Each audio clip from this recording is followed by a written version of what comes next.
Assalamualaikum warahmatullahi wabarakatuh. Salam bagi kita semua, teman-teman yang ada di Sabang sampai Merauke. Semoga hari ini masih dalam perlindungan Tuhan Yang Maha Esa dan selalu diberi kesehatan sehingga kita bisa melaksanakan kegiatan sebagaimana mestinya. Seperti halnya sekarang kita masih di bulan Ramadan, ya, tepatnya di Ramadan yang ke-15. Baik, jangan lupa like dan subscribe ya, karena hari ini kita akan tukar ilmu. Ada hal-hal yang harus dihindari saat berpuasa. Ini minimal ada 9 ya. Ada 9 ini, ada 9 hal-hal yang harus dihindari saat berpuasa Ramadan. Oke. Baik, teman-teman, kita langsung saja. Apa sih hal-hal yang harus dihindari selama bulan Ramadan sehingga puasa kita bisa diterima oleh Tuhan Yang Maha Esa dan berkah tentunya. Oke ya. Baik, sebelum kita membahas 9 hal yang makruh, ini kita harus tahu dulu apa sih itu makruh. Apa sih itu makruh? Makruh itu merupakan suatu atau perilaku yang dilakukan jika dilakukan akan mengurangi kualitas ibadah puasa kita. Dengan kata lain, makruh itu perkara yang bisa mengurangi pahala puasa kita. Ini sebagaimana yang dijelaskan Nabi kita Muhammad SAW dalam sebuah hadis. Beliau bersabda bahwa puisi itu bukanlah sebatas menahan diri dari makanan dan minuman, tetapi puasa adalah menjauhi perkara yang sia-sia dan kata-kata yang kotor ya. Jadi berarti sudah jelas bahwa kita harus menjauhi apa itu makruh ya. 9 hal yang makruh diantaranya adalah yang pertama itu ada menggosok gigi, yang kedua menggunjing, berimajinasi, yang keempat itu bekam, yang kelima adalah tidur sepanjang hari, mandi berlama-lama, mencicipi makanan, mengumpulkan ludah dan menelannya, dan yang terakhir adalah berkumpul. Baik teman-teman, mari kita mulai bahas satu persatu ya. Yang pertama adalah ini kita akan ketemu dengan menggosok gigi atau bersiwak. Ini kenapa sih membahas ini menggosok gigi ketika makruh? Karena jika menggosok gigi di sela-sela waktu kita berpuasa itu dikhawatirkan ini air sama pasta gigi ya atau odol itu ketelen, jadi itu bisa mengakibatkan makruh. Nah, terus bagaimana sih caranya agar gosok gigi itu tidak makruh? Ya, kita melaksanakan gosok gigi setelah sahur atau sebelum imsak. Itu waktu yang pas ya, sebelum imsak silakan menggosok gigi. Oke, selanjutnya kita ada yang kedua, yaitu menggunjing atau gibah. Ini sepertinya sangat mungkin ya, karena ketika kita sudah bertemu dengan teman-teman, kita duduk bareng, kita ngopi, kita ngobrol-ngobrol, pasti kita membicarakan hal-hal negatif orang lain atau kita mungkin berprasangka buruk dengan orang lain. Nah itu no. Kita harus menghindari gibah ini ya, membicarakan hal-hal yang tidak baik, khususnya kita di bulan Ramadan. Jadi kalau ngobrol pun yang positif, yang fakta, jangan yang gibah-gibah ini ya teman-teman. Sedangkan yang nomor 3 yang harus dihindari kita adalah berimajinasi. Jadi otak kita itu kadang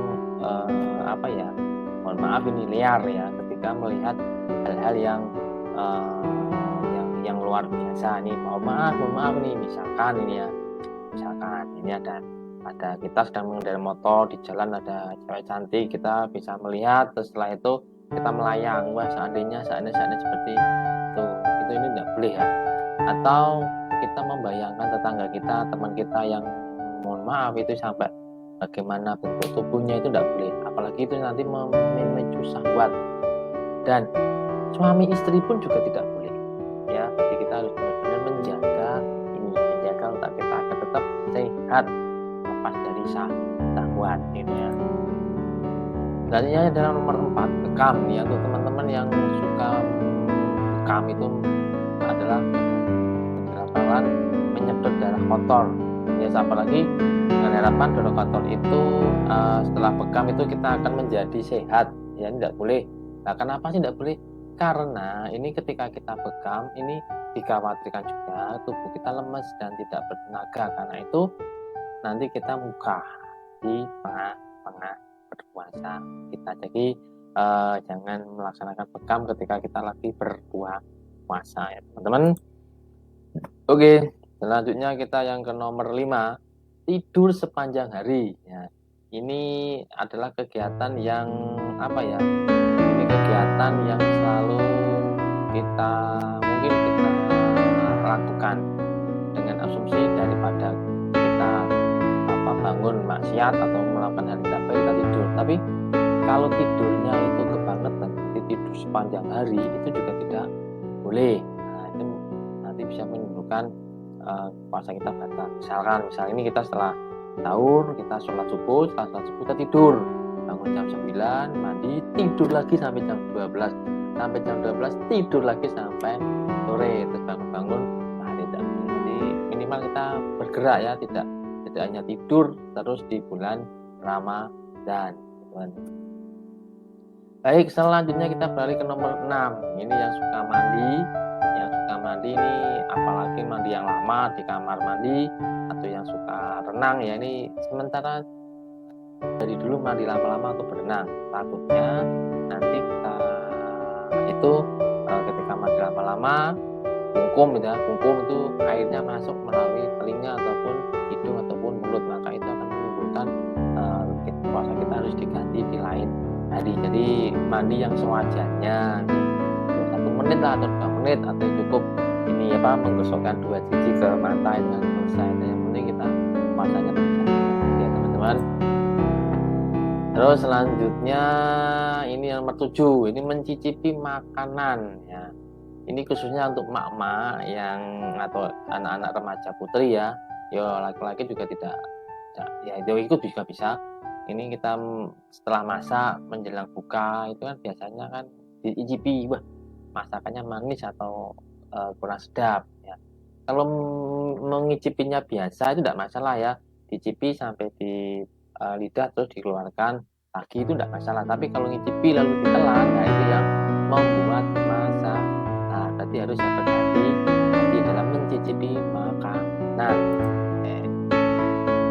Yang 8 ya, ini adalah kita itu sering mengumpulkan ludah, setelah itu kita menelannya. Ini tidak boleh ya.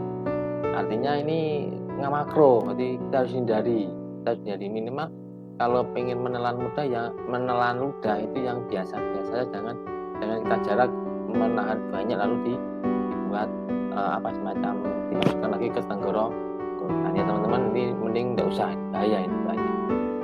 Oke, dan yang terakhir adalah berkumur. Nah, berkumur ini kenapa sih berkumur kok tidak boleh? Kenapa sih berkumur kok ini maksudnya ke makruh? Iya dong, karena begini, jadi berkumur, kalau berkumur wudhu itu boleh ya, tapi kalau berkumur sampai ke tenggorokan sini takutnya ini airnya nanti masuk. Jadi ketika air masuk kita nanti tetap batal ya, karena walaupun tidak sadar itu harus kita masuk ke batal. Karena kumur yang sewajarnya, jangan sampai ingin itu sampai ke tenggorokan di yang melebih-lebih gitu ya.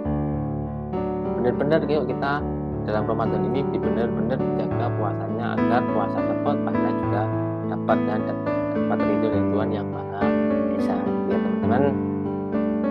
Yang terakhir ya, jangan lupa ya like dan subscribe agar kita lebih semangat dalam mengupload informasi-informasi ya. Ini untuk teman-teman yang sekarang masih bertahan puasa, selamat menjalankan ibadah puasa. Terima kasih, mohon maaf apabila ada kata-kata yang salah. Sampai jumpa akhir kata, atas nama bangsa Indonesia saya ucapkan terima kasih.